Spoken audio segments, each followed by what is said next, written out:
नमस्कार दोस्तों, बहुत बहुत स्वागत है आपका आपके अपने चैनल में। दोस्तों, इस वीडियो में हम चर्चा कर रहे हैं यूपी SSSC आयोग द्वारा अपनी पूर्व परीक्षाओं में भारतीय संविधान से संबंधित जो प्रश्न पूछे गए हैं उनको देखेंगे। तो ये भाग 1 है इस वीडियो भारतीय संविधान का। ठीक है, इसके बाद अन्य भाग भी आएंगे। तो चलिए शुरुआत करते हैं पहले प्रश्न के साथ। पहला प्रश्न है, भारतीय संविधान को माना गया है। ठीक है, तो क्या माना गया है? संघीय माना गया है, या एकात्मक माना गया है, या संसदीय माना गया है, या चौथा ऑप्शन रूप विधान में संघीय भावना में एकात्मक। ये प्रश्न आया था यूपी SSSC UDA LDA भर्ती परीक्षा 2015 में। सही उत्तर क्या होगा? भारतीय संविधान को माना गया है रूप विधान में संघीय और भावना में एकात्मक। भारतीय संविधान को विधान रूप में संघीय भावना में एकात्मक माना गया है। भारतीय संविधान को अर्ध संघात्मक संविधान भी कहा जाता है। तो ये अर्ध संघात्मक संविधान किसने कहा था? ये केसी वेयर साहब ने कहा था। ठीक है, तो केसी वेयर ने कहा था कि भारतीय संविधान एक अर्ध संघात्मक संविधान है। अगला प्रश्न देखते हैं, भारतीय संविधान अपने नागरिकों को किसकी समानता का वचन देता है? पहला ऑप्शन है अभिव्यक्ति और विश्वास की, दूसरा ऑप्शन है हैसियत और अवसर की, तीसरा ऑप्शन है विचार और अभिव्यक्ति की, चौथा ऑप्शन है अवसर और अभिव्यक्ति की। तो किसकी समानता देता है? उत्तर क्या होगा आपका? हैसियत और अवसर की समानता देता है। ठीक है, चलिए इसकी व्याख्या देख लेते हैं। भारतीय संविधान अपने नागरिकों को सामाजिक, आर्थिक, राजनीतिक, न्याय, विचार, अभिव्यक्ति, विश्वास, धर्म और उपासना की स्वतंत्रता और प्रतिष्ठा और अवसर की समानता प्रदान करता है। तो इसीलिए क्या हो जाएगा? प्रतिष्ठा और अवसर की समानता दी गई है भारतीय संविधान में प्रत्येक नागरिक को। अगला प्रश्न है, भारतीय संविधान सभा में कुल कितनी महिला सदस्य थी? पहला ऑप्शन है 12, दूसरा ऑप्शन है 13, तीसरा ऑप्शन है 15, चौथा ऑप्शन है 17। तो भारतीय संविधान में सभा में कितनी महिला सदस्य थी? सही उत्तर क्या हो जाएगा आपका? 15 महिला सदस्य थी। ठीक है, 15 महिला सदस्य थी। इनके नाम क्या क्या थे? अम्मू स्वामीनाथन, एनी मैस्करीन, बेगम आजाद रसूल, दक्षयानी वेलियादुन, जी दुर्गाबाई, हंसा मेहता, कमला चौधरी, लीला रे, मालती चौधरी, पूर्णिमा बनर्जी, रेणुका राय, सरोजनी नायडू, राजकुमारी अमृत कौर, सुचेता कृपलानी और विजया लक्ष्मी पंडित। अगला प्रश्न है, संविधान सभा के पहले अध्यक्ष कौन थे? ठीक है, तो पहले अध्यक्ष कौन थे संविधान सभा के? पहला ऑप्शन है डॉक्टर BR अम्बेडकर, दूसरा ऑप्शन है डॉक्टर सच्चिदानंद सिन्हा, तीसरा ऑप्शन है डॉक्टर राजेंद्र प्रसाद, चौथा ऑप्शन है उपर्युक्त में से कोई नहीं। ये प्रश्न आया था यूपी SSSC सम्मिलित अवर अधीनस्थ सेवा परीक्षा 2016 में। सही उत्तर क्या हो जाएगा? डॉक्टर सच्चिदानंद सिन्हा जो थे वो संविधान सभा के पहले अध्यक्ष थे। 9 दिसंबर 1946 को भारतीय संविधान सभा की प्रथम बैठक हुई, जिसमें डॉक्टर सच्चिदानंद सिन्हा को अस्थायी अध्यक्ष बनाया गया। 11 दिसंबर 1946 को डॉक्टर राजेंद्र प्रसाद को सर्वसम्मति से संविधान सभा का स्थायी अध्यक्ष चुना गया। अगला प्रश्न है, संविधान सभा की अल्पसंख्यकों की उप समिति के अध्यक्ष का नाम बताइए। पहला ऑप्शन है अल्लादी कृष्णा स्वामी अय्यर, दूसरा ऑप्शन है B पट्टा सीतारामैया, तीसरा ऑप्शन है HC मुखर्जी, चौथा ऑप्शन है KM मुंशी। तो कौन थे संविधान सभा के अल्पसंख्यक उप समिति के अध्यक्ष? सही उत्तर आपका क्या हो जाएगा? HC मुखर्जी। ठीक है, तो HC मुखर्जी जो थे ये संविधान सभा के अल्पसंख्यक समिति के उप समितियों के अध्यक्ष थे, अल्पसंख्यक समिति के। अब हम संविधान सभा ने संविधान के निर्माण से संबंधित विभिन्न कार्यों को करने वाली कई समितियों का गठन किया था, उसको देख लेते हैं कौन कौन सी समितियां थी, उनके अध्यक्ष कौन कौन थे। अब इनमें भी 8 बड़ी समितियों को हम देखेंगे और कुछ छोटी समिति थी, तो हम मुख्य समितियों को देख लेते हैं। ये समिति और इनके अध्यक्ष देखते हैं। पहला था संघ शक्ति समिति, ये इसके अध्यक्ष कौन थे? पंडित जवाहरलाल नेहरू। दूसरा था संघीय संविधान समिति, इसके अध्यक्ष कौन थे? पंडित जवाहरलाल नेहरू। आप इसको याद कैसे रखेंगे? तो आप संघ वाला जो भी जिक्र आएगा तो वो पंडित जवाहरलाल नेहरू हो गया। ठीक है, इसके बाद तीसरा देखते हैं प्रांतीय संविधान समिति, इसके अध्यक्ष कौन थे? सरदार वल्लभ भाई पटेल। फिर प्रारूप समिति के जो ड्राफ्टिंग कमेटी थी उसके अध्यक्ष कौन थे? डॉक्टर भीमराव अम्बेडकर। फिर आता है मौलिक अधिकार अल्पसंख्यकों से संबंधित परामर्श समिति, सरदार वल्लभ भाई पटेल इसके अध्यक्ष थे। इस समिति की 2 उप समितियां थी। ठीक है, तो अल्पसंख्यकों से संबंधित जो परामर्श समिति थी इसकी भी 2 उप समितियां थी। कौन कौन सी थी? एक थी मौलिक अधिकार उप समिति जिसके अध्यक्ष थे JB कृपलानी, दूसरा था अल्पसंख्यकों की उप समिति जिसके अध्यक्ष थे HC मुखर्जी। फिर छठी जो समिति है उसमें प्रक्रिया नियम समिति थी जिसके अध्यक्ष राजेंद्र प्रसाद थे। राज्यों के लिए समिति जो बनी थी उसमें के अध्यक्ष कौन थे? पंडित जवाहरलाल नेहरू थे। और संचालन समिति जो थी इसके अध्यक्ष थे डॉक्टर राजेंद्र प्रसाद। तो ये समितियां भी बहुत इंपॉर्टेंट हैं, कभी कभी परीक्षाओं में समिति और उनके अध्यक्ष पूछ लिए जाते हैं, तो इनको भी देख लीजिएगा एक बार अच्छे से। बढ़ते हैं अगले प्रश्न की तरफ। अगला प्रश्न है ड्राफ्टिंग कमेटी के चेयरमैन कौन थे? पहला ऑप्शन है एन गोपालस्वामी, दूसरा ऑप्शन है के एम मुंशी, तीसरा ऑप्शन है एन माधव राव, चौथा ऑप्शन है डॉक्टर बी आर अम्बेडकर। ठीक है, तो ड्राफ्टिंग कमेटी के चेयरमैन अभी हमने देखा जब समितियां पढ़ रहे थे, तो कौन थे? डॉक्टर बी आर अम्बेडकर जो थे ये ड्राफ्टिंग कमेटी के चेयरमैन या अध्यक्ष थे, जिसे प्रारूप समिति भी कहा जाता है। अगला प्रश्न है भारत का संविधान लिखा गया था? पहला ऑप्शन है 2 वर्षों में, दूसरा ऑप्शन है 2 वर्षों से अधिक किंतु 3 वर्षों से कम अवधि में, तीसरा ऑप्शन है 3 वर्षों में, चौथा ऑप्शन है 3 वर्ष से अधिक अवधि में। चलिए उत्तर देख लेते हैं। सही उत्तर क्या होगा? 2 वर्ष से अधिक किंतु 3 वर्ष से कम अवधि में। व्याख्या देख लेते हैं। भारतीय संविधान को 2 वर्ष से अधिक किंतु 3 वर्ष से कम समय में यानी 2 वर्ष 11 महीने 18 दिन में लिखा गया। भारतीय संविधान निर्मात्री सभा की जो पहली बैठक हुई थी वो 9 दिसंबर 1946 को हुई थी। भारतीय संविधान 26 नवंबर 1949 की संविधान निर्मात्री सभा द्वारा अपनाया गया, जबकि 26 जनवरी 1950 को भारतीय संविधान जो था ये पूर्ण रूप से लागू हुआ था। अब हम देखते हैं इसमें मुख्य बात क्या थी। 2 वर्ष 11 महीने 18 दिन में संविधान सभा ने जो है संविधान का निर्माण किया, और इस संविधान सभा में 1-2-3 चीजें और महत्वपूर्ण है, जैसे कि संविधान के प्रारूप पर कुल कितनी दिन बहस चली थी? 114 दिन जो थी वो बहस चली थी। संविधान सभा में कुल मिलाकर कितना खर्चा हुआ था? तो 63,96,729 रुपए खर्च हुए थे। ठीक, भारत का संविधान सभा द्वारा कब अपनाया गया था? और 26 जनवरी 1950 को लागू हुआ था। पहला ऑप्शन है 29 अक्टूबर 1949, दूसरा ऑप्शन है 22 दिसंबर 1949, तीसरा ऑप्शन है 26 नवंबर 1949, चौथा ऑप्शन है 3 जनवरी 1950। सही उत्तर क्या हो जाएगा? 26 जनवरी 1949 को जो है भारत का संविधान ये संविधान सभा द्वारा अपनाया गया था। अगला प्रश्न है संविधान सभा द्वारा भारतीय संविधान को कब पारित किया गया था? पहला ऑप्शन है 26 जनवरी 1950, दूसरा ऑप्शन है 26 नवंबर 1950, तीसरा ऑप्शन है 14 अगस्त 1947, चौथा ऑप्शन है 26 नवंबर 1949। सही उत्तर क्या होगा? 26 नवंबर 1949 को जो है भारतीय संविधान जो है पारित किया गया था, लेकिन पूर्ण रूप से 26 जनवरी 1950 को लागू हुआ था। इनमें से कौन सा कारक नहीं है जो भारतीय संविधान के निर्माण में योगदान देता है? पहला ऑप्शन है औद्योगिक क्रांति, दूसरा ऑप्शन है ब्रिटेन में संसदीय लोकतंत्र, तीसरा ऑप्शन है रूस में समाजवादी क्रांति, चौथा ऑप्शन है अमेरिका में अधिकारों का विधेयक। सही उत्तर हो जाएगा औद्योगिक क्रांति का भारतीय संविधान के निर्माण में कोई योगदान नहीं है, जबकि अन्य कारक जो हैं वो योगदान दे रहे हैं। तो जैसे ब्रिटेन का संसदीय लोकतंत्र का प्रभाव पड़ा है भारतीय संविधान पे। ठीक है, अगला प्रश्न है भारतीय संविधान कितने शब्दों का बना है? ठीक है, तो पहला ऑप्शन है लगभग 40,000, दूसरा ऑप्शन है 60,000, तीसरा ऑप्शन है 80,000 और चौथा ऑप्शन है 1,20,000। तो बताना है कि भारतीय संविधान कितने शब्दों का बना है। सही उत्तर आपका क्या हो जाएगा? 1,20,000। ठीक है, तो भारतीय संविधान 1,20,000 शब्दों का बना है। यह प्रश्न आया था UPSSC सम्मिलित अवर अधीनस्थ परीक्षा 2016 में। व्याख्या देख लेते हैं। भारतीय संविधान सभा द्वारा भारत के संविधान का निर्माण किया गया। मूल संविधान 22 भाग 395 अनुच्छेद और 8 अनुसूचियां थी। वर्तमान में अगर हम देखें तो 25 भाग हैं, 452 अनुच्छेद तथा 12 अनुसूचियां हैं। भारतीय संविधान विश्व का सबसे लंबा संविधान है। यह लगभग 1,20,000 शब्दों से बना है। अगला प्रश्न है भारत के संविधान का कौन सा अनुच्छेद राष्ट्रीय महत्व के स्मारकों और स्थानों और वस्तुओं की सुरक्षा से संबंधित है? पहला ऑप्शन है अनुच्छेद 48, दूसरा ऑप्शन है अनुच्छेद 48A, तीसरा ऑप्शन है अनुच्छेद 49, चौथा ऑप्शन है अनुच्छेद 50। तो ये प्रश्न आया था UPSSC युवा कल्याण एवं विकास दल अधिकारी परीक्षा 2018 की प्रथम पाली में। चलिए उत्तर देखते हैं क्या होगा। अनुच्छेद 49 जो है ये संबंधित है राष्ट्रीय महत्व के स्मारकों, स्थानों और वस्तुओं की सुरक्षा से।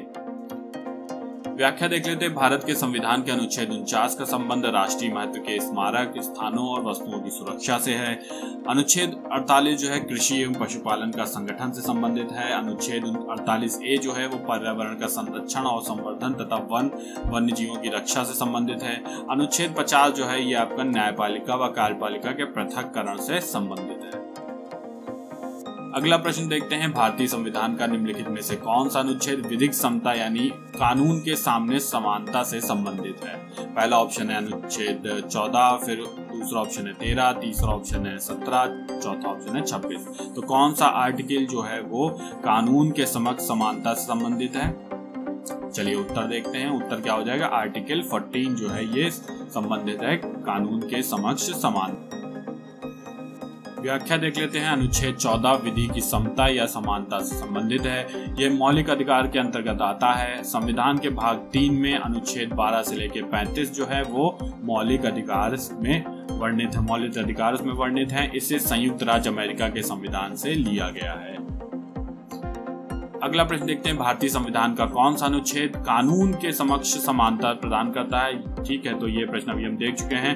पहला ऑप्शन हो गया 2, दूसरा ऑप्शन हो गया 14, तीसरा ऑप्शन है 17, चौथा ऑप्शन है 21। ये प्रश्न आया था यूपी SSC गन्ना पर्यवेक्षक परीक्षा में। सही उत्तर आपका क्या हो जाएगा? तो 14 जो है आर्टिकल 14 जो है ये कानून के समक्ष समानता प्रदान करता है। अगला प्रश्न देखते हैं। भारतीय संविधान के किस अनुच्छेद के प्रावधानों के अंतर्गत भारत सरकार ने भारत रत्न और पद्मश्री को प्रारंभ किया है?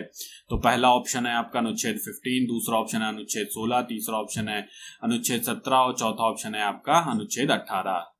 सही उत्तर आपका क्या हो जाएगा? अनुच्छेद 18 के अंतर्गत जो है वो भारत रत्न और पद्मश्री को प्रारंभ किया गया है।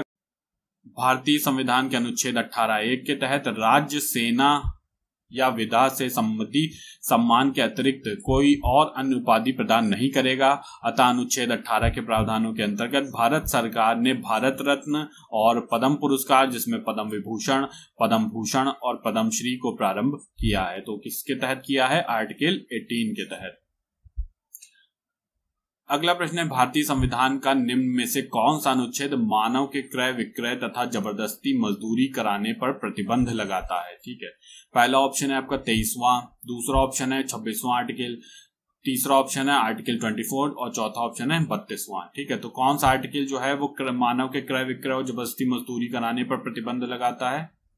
सही उत्तर आपका होगा 23वां आर्टिकल 23 जो है अनुच्छेद 23 ये मानव के क्रय विक्रय और जबरदस्ती मजदूरी कराने पर प्रतिबंध लगाता है।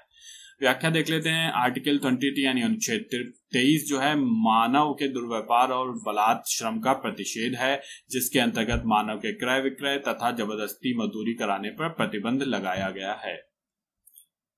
अगला प्रश्न है। कौन सा मौलिक अधिकार अल्पसंख्यकों के हितों के संरक्षण की बात करता है? पहला ऑप्शन है आपका शिक्षा का अधिकार, दूसरा ऑप्शन है शोषण के विरुद्ध अधिकार, तीसरा ऑप्शन है संवैधानिक उपचारों का अधिकार और चौथा ऑप्शन है सांस्कृतिक शैक्षिक अधिकार। तो कौन सा है जो मौलिक अधिकार जिसके तहत अल्पसंख्यकों के हितों के संरक्षण की बात की गई है? सही उत्तर आपका क्या हो जाएगा? सांस्कृतिक और शैक्षिक अधिकार जो है जिसके अंतर्गत अल्पसंख्यकों के हितों के संरक्षण की बात की गई है। चलिए व्याख्या देख लेते हैं। भारतीय संविधान के भाग 3 में मूल अधिकार के अंतर्गत संस्कृति और शिक्षा संबंधी अधिकार अनुच्छेद 29 और अनुच्छेद 30 के तहत अल्पसंख्यकों के हितों का संरक्षण का प्रावधान किया गया है। अगला प्रश्न है। संवैधानिक उपचारों का अधिकार के तहत आता है कौन सा? पहला ऑप्शन है मौलिक अधिकार, दूसरा ऑप्शन है कानूनी अधिकार, तीसरा ऑप्शन है संवैधानिक अधिकार, चौथा ऑप्शन है प्राकृतिक अधिकार। सही उत्तर क्या हो जाएगा? मौलिक अधिकार जो है संवैधानिक उपचारों के अधिकार के तहत आता है।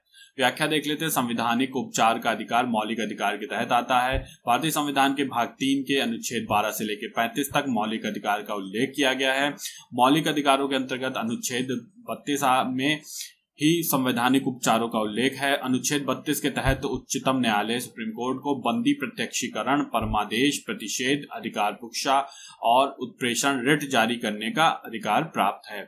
इसे B.R. अम्बेडकर ने क्या कहा था? इसे B.R. अम्बेडकर ने संविधान की आत्मा कहा था। तो अगर ये भी प्रश्न आ सकता है कि B.R. अम्बेडकर ने संविधान की आत्मा किसे कहा है, तो आर्टिकल 32 को कहा है। अगला प्रश्न है। मौलिक अधिकारों को लागू करने के लिए संविधान ने किसे विशेष उत्तरदायित्व सौंपा है? पहला ऑप्शन है उच्चतम न्यायालय को, दूसरा ऑप्शन संसद को, तीसरा ऑप्शन राष्ट्रपति को, चौथा ऑप्शन है राज्य की विधानमंडल को। सही उत्तर आपका क्या हो जाएगा, उच्चतम न्यायालय। सुप्रीम कोर्ट को जो है भारतीय संविधान ने विशेष उत्तरदायित्व सौंपा है मौलिक अधिकारों की रक्षा के लिए। ठीक है, तो ये आपने अभी पढ़ा भी कि आर्टिकल 32 जो है, जिसके तहत विभिन्न रिटें जारी करके सुप्रीम कोर्ट जो है मौलिक अधिकारों को सुरक्षित करता है। अगला प्रश्न है, भारतीय संविधान के कितने मौलिक कर्तव्य हैं? पहला ऑप्शन है 6, दूसरा ऑप्शन है 7, तीसरा ऑप्शन 9, चौथा ऑप्शन है 11। तो कितने मौलिक कर्तव्य हैं? ठीक है, तो मौलिक कर्तव्य की बात की गई है। भारतीय संविधान में कितने मौलिक कर्तव्य हैं? सही उत्तर हो जाएगा 11। ठीक है, तो भारतीय संविधान में कितने मौलिक कर्तव्य हैं? 11। चलिए व्याख्या देख लेते हैं। स्वर्ण सिंह समिति की संस्तुति पर 42वें संविधान संशोधन अधिनियम 1976 के द्वारा संविधान में भाग 4 का में अनुच्छेद 51 का को जोड़कर नागरिकों को 10 जो थे आपके मूल कर्तव्य दिए गए थे। ठीक है, उल्लेख किया गया। तत्पश्चात 86वें संविधान संशोधन अधिनियम 2002 के द्वारा 11वां मूल कर्तव्य जोड़ा गया, जिसमें 6 से 14 वर्ष तक की उम्र के बीच अपने बच्चों की शिक्षा के अवसर को उपलब्ध कराना है। ठीक है, तो पहले मूल संविधान में 10 मूल कर्तव्य थे, ठीक है, फंडामेंटल ड्यूटीज, लेकिन 86वें संविधान संशोधन द्वारा इसको क्या कर दिया गया, 11 कर दिया गया। और 11वां क्या है, 6 से 14 वर्ष तक के उम्र के बच्चे जो हैं उनको शिक्षा के अवसर उपलब्ध कराना है। अगला प्रश्न है, भारतीय संविधान में कुल कितने मूल कर्तव्य दिए गए हैं? तो अभी हमने देखा, तो चलिए फिर से देख लेते हैं। 8, 9, 10, 11। तो कितने दिए गए हैं? ये दिए गए हैं 11। अगला प्रश्न है, मौलिक कर्तव्यों से संबंधित अनुच्छेद 51A को संविधान में किस संशोधन अधिनियम द्वारा शामिल किया गया है? ठीक है, तो बताना है 51A को किस संशोधन अधिनियम द्वारा शामिल किया गया। पहला ऑप्शन है 42वें संशोधन अधिनियम द्वारा, दूसरा ऑप्शन है 41वें संशोधन अधिनियम द्वारा, तीसरा ऑप्शन है 44वें संशोधन अधिनियम द्वारा, चौथा ऑप्शन है 45वें संशोधन अधिनियम द्वारा।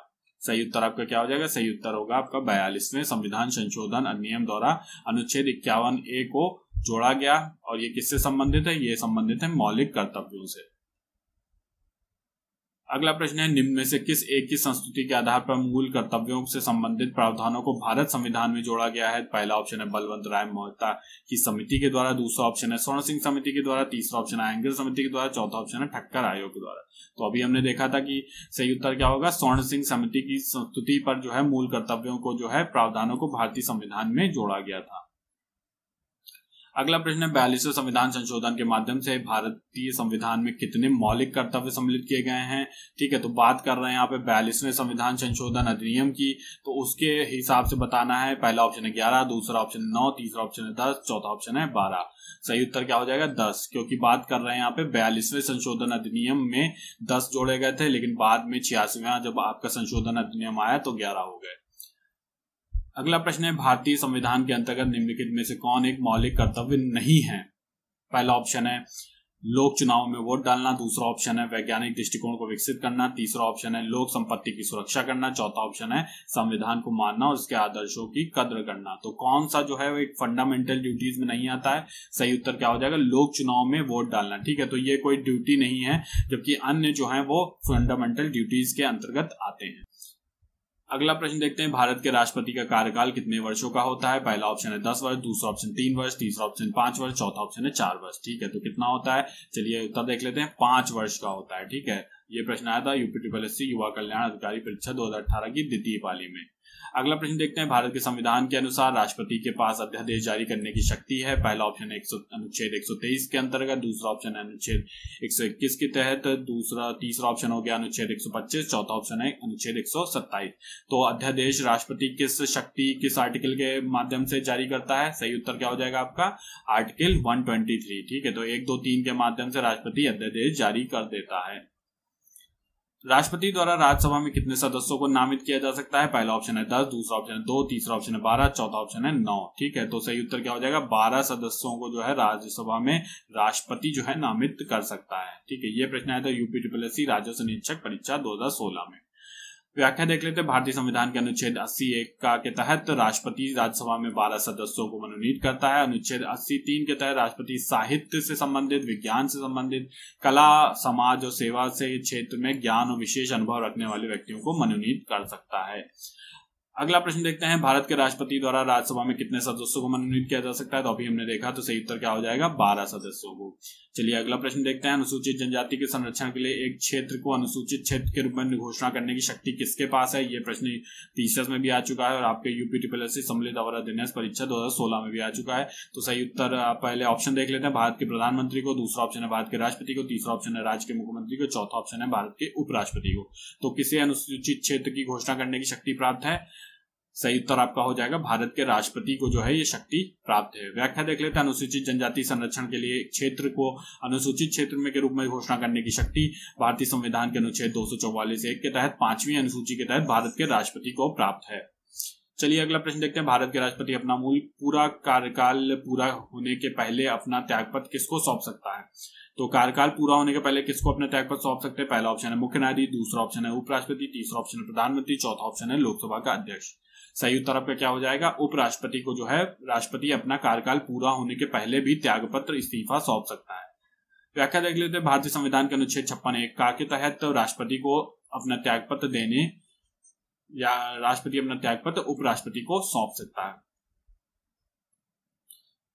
ठीक है, अगला प्रश्न है निम्नलिखित में से कौन सा कथन गलत है? आपको चुनना है। पहला ऑप्शन है आपका भारत के संविधान अनुच्छेद 61 के तहत राष्ट्रपति के महाभियोग की प्रक्रिया का वर्णन किया गया है।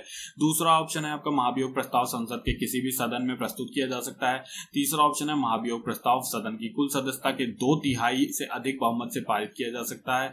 और चौथा ऑप्शन है राष्ट्रपति पर राष्ट्रीय सुरक्षा के उल्लंघन के लिए महाभियोग चलाया जा सकता है। ठीक है, तो आपको गलत कथन का चुनाव करना है। ये प्रश्न आया था यूपीटीपीएससी सम्मिलित अवर अध्ययन सेवा परीक्षा 2019 की प्रथम पाली में। सही उत्तर आपका क्या हो जाएगा? राष्ट्रपति पर राष्ट्रीय सुरक्षा के उल्लंघन के लिए महाभियोग चलाया जा सकता है। ठीक है, तो ये गलत है। बाकी जो है अन्य जो है वो आप देख सकते हैं सही है। व्याख्या देख लेते हैं। राष्ट्रपति पद का उल्लेख भारतीय संविधान के अनुच्छेद 52 में किया गया है। राष्ट्रपति पर जो महाभियोग है अनुच्छेद 61 के तहत राष्ट्रपति द्वारा संविधान के प्रावधानों का जब उल्लंघन किया जाता है तब संसद के किसी सदन द्वारा लाया जा सकता है महाभियोग। ठीक, किस लिए भारतीय राष्ट्रपति ने आयरिश स्वतंत्रता संग्राम में भाग लिया था? किस भारतीय राष्ट्रपति ने आयरिश स्वतंत्रता संग्राम में भाग लिया और इसके लिए जेल भी गए? ठीक है, तो कौन से थे वो भारतीय राष्ट्रपति? पहला ऑप्शन है डॉक्टर शंकर दयाल शर्मा, दूसरा ऑप्शन है डॉक्टर एस राधाकृष्णन, तीसरा ऑप्शन है वीवी गिरी, चौथा ऑप्शन है नीलम संजीव रेड्डी। सही उत्तर आपका क्या हो जाएगा? सही उत्तर हो जाएगा वीवी गिरी। तो वीवी गिरी जो थे ये भारतीय राष्ट्रपति थे जिन्होंने आयरिश स्वतंत्रता संग्राम में भाग लिया था। व्याख्या देख लेते हैं। वीवी गिरी 1913 में डबलिन यूनिवर्सिटी में वकालत की पढ़ाई के लिए दाखिला लिया। 1916 में इन्होंने आयरलैंड के सीन फीन आंदोलन के सक्रिय रूप से भाग लिया। आयरलैंड की आजादी और श्रमिकों का आंदोलन था ये। इसके पीछे वहां के कुछ क्रांतिकारी विचारधारा वाले लोगों का हाथ था जिनमें व्यक्तिगत रूप से वो संपर्क में थे। कानूनी शिक्षा पूरी करने में असमर्थ रहे और कॉलेज से निष्कासित भी कर दिए गए इसी कारण। अगला प्रश्न है नीलम संजीव रेड्डी भारत के राष्ट्रपति थे। तो पहला ऑप्शन है 5वें राष्ट्रपति, दूसरा ऑप्शन है 6वें राष्ट्रपति, तीसरा ऑप्शन है 7वें राष्ट्रपति और चौथा ऑप्शन है 8वें राष्ट्रपति। तो नीलम संजीव रेड्डी भारत के किस क्रम के राष्ट्रपति थे? सही उत्तर आपका हो जाएगा 6वें राष्ट्रपति नीलम संजीव रेड्डी थे।